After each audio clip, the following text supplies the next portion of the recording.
went from 55 employees to just 7 before it started to bounce back. Now, as we vaccinate Americans, customers are coming back. Our vaccination progress and our economic recovery is going hand in hand. As that happens, we want to make sure that our restaurants, bars, and other dining establishments can staff back up, and they can come back as well.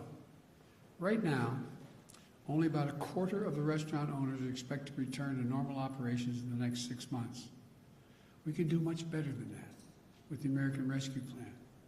The Restaurant Revitalization Fund, that's what it's called, the Revitalization Fund, will provide direct relief to restaurants and to hard-hit food establishments, bars, bakeries, food stands, food trucks, and caterers.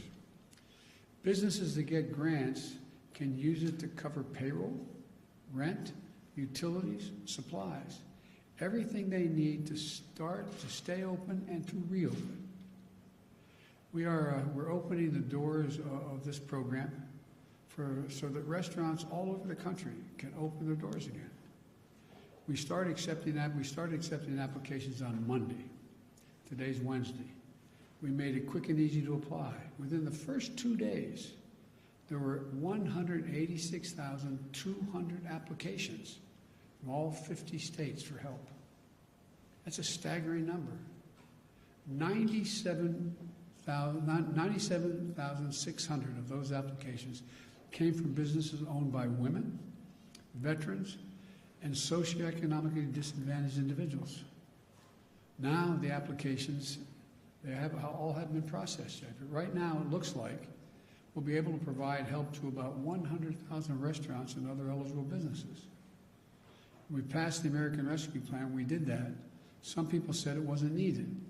Well, this response proves them wrong. It's badly needed. About a year ago, when the first round of the Paycheck Protection Program opened up, a lot of the smallest firms saw the doors shut in their face. The law was written so that as we process these applications, a new one, we focus first on those who were left behind by the other relief programs.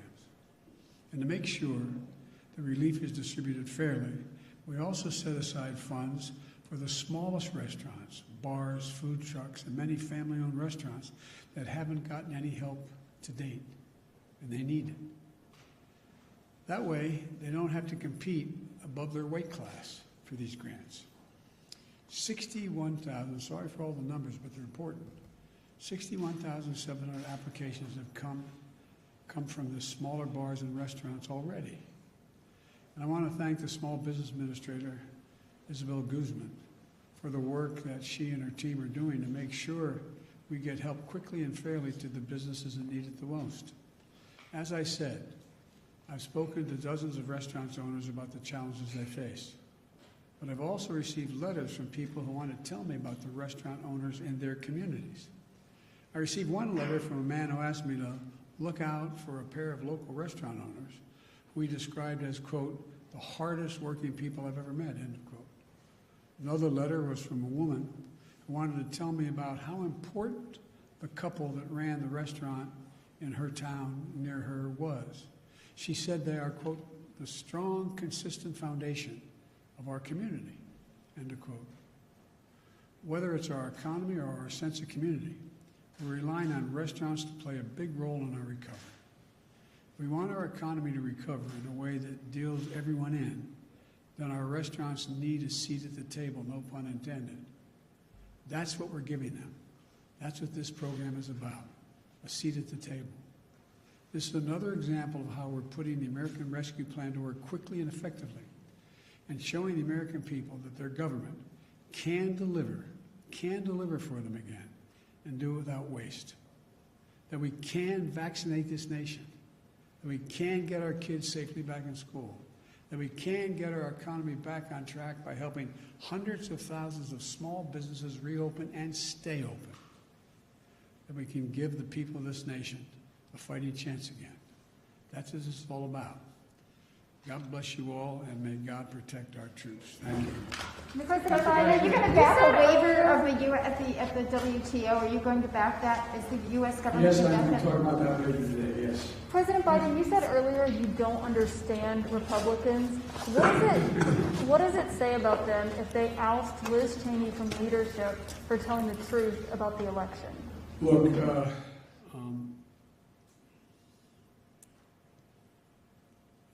it seems as though the Republican Party is trying to identify what it stands for. And they're in the midst of a significant sort of mini revolution going on in the Republican Party. I've been a Democrat for a long time. We've gone through periods where we've had internal fights and disagreements. I don't ever remember any like this. And so, as one of you said, and I'm not embarrassed by identifying them, as one of you said on national television last night, we badly need a Republican Party. We need a two-party system. It's not healthy to have a one-party system. And I think the Republicans are further away from trying to figure out who they are and what they stand for than I thought they would be at this point. Mitch McConnell said that he is 100% focused on stopping this administration. You've spoken about your relationship with him in the past. Do you still think you can work with him when he says things like that? Look, he said that in our last administration, Barack, he was going to stop everything. And I was able to get a lot done with him.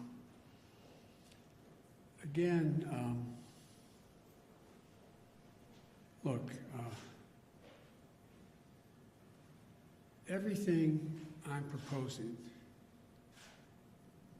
that be done to generate economic growth, employment, and put us in a position where we can outcompete any other country in the world with research and development and moving ahead, I pay for. We talk about how this is going to cost so much money. I'm not paying for it. The bottom line is this. My Republican friends had no problem voting to pass a tax proposal that expires in 2025 that cost $2 trillion. None of it paid for. Increased the deficit by $2 trillion. Gave the overwhelming percentage of those tax breaks to people who didn't need it. The top 1/10 of 1%. They didn't need it. And it was argued that what it would do is generate this great economic surge and growth. It would increase productivity. It would pay for itself. It would generate a sense of growth in America we hadn't seen ever before. Well, everyone from the Heritage Foundation on has pointed out hadn't done that. Hadn't done that. Now I come along, and the proposals that I'm suggesting are tried and true things like when you rebuild bridges, things get better. When you rebuild highways, when you don't have to, airports, ports, it all matters. It increases productivity. And the programs that relate to people are programs that are the things that also generate economic growth. And I view them as, for example, tax cuts for middle class, upper middle class, and working class people. And so you eliminate a few of just have the super wealthy begin to pay their fair share. For example, you have, I think it's 35 or 30 corporations didn't pay a single solitary penny last year in the Fortune 500 companies. They made $400 billion. They paid no taxes. How can that make any sense?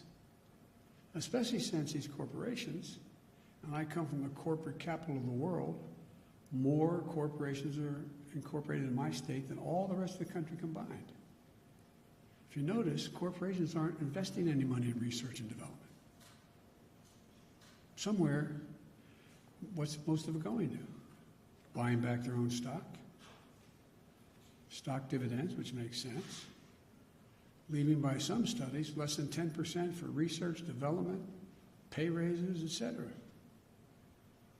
Used to be that not too long ago, for example, during the Bush administration, the tax rate for the very wealthy making well over millions of dollars was 39.6%. It's now 37%. Just raised it back to what it was before. It raises enough money from that savings to put every single person in community college who wants to go. Now, what's going to grow America more? What's going to help you in your security more? The super wealthy having to pay 3.9% less tax, or have an entire generation of Americans having associate degrees. That's why all the economists, even on Wall Street, are pointing out, guess what? It grows the economy. Benefits everybody. Hurts nobody. But now, let's talk to the Wall Street Journal, let's talk about it, the welfare program. It's about growth. And so, you know, the idea that it's just amazing. I mean, corporate taxes, they were 36%. Our administration, last administration, said we should lower it. We suggested it be lowered to 28%. Well, it's got lowered to 20%, or 21%. Show me something that's benefited. What's happened? Show me where the growth is. What's it being invested in? Yes. On the corporate tax rate, have you talked to CEOs about that? And have you? Yes. Are you open to say 25%? I'm open to compromising. Yes. It doesn't have to be exactly what I say, but to suggest that, which some of the folks are suggesting, and I'm going to meet with the Republicans next week when they come back, and seriously meet with them. I'm willing to compromise, but I'm not willing to not pay for what we're talking about. I'm not willing to deficit spend. They already have us $2 trillion in the hole. So, and by the way, you saw, you know, the last 5 leaders of the Fed coming out and saying what they say. They said Biden's plan is going to grow the economy. You have Moody's talking about increasing up to, I don't know what the most recent one is, 16 million new jobs. It's about growth, not stunting growth. Like I said, not too long ago, I guess it was back in the 2000 range, thereabouts. Don't hold me the exact year. I'll have my staff come back with the exact date. The average CEO of the Fortune 500 companies made like 36 times what the average employee of that corporation made. It's over 450 times as much now. As my mother would say, who died and left them, boss? No, seriously, what rationale?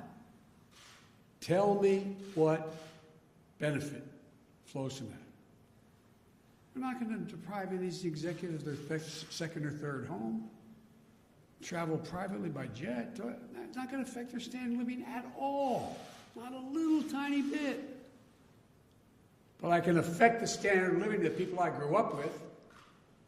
If they have a job, I can make sure the standard of living of people I grew up with, if they have child care, can afford it, so 20 million women can be back in the workforce.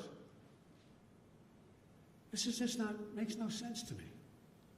But I'm going to have to be able to explain this, and I'm going to keep banging at it. I think I'm not being solicitous, and I'm not trying to ruin your reputation. I think most of you understand what I'm saying. Whether you agree with me or not, I think you understand what I'm saying. It's fair to say this is about making the average multimillionaire pay just a fair share. It's not going to affect their standard of living a little bit. Thank you all very much. The interest rates. You guys.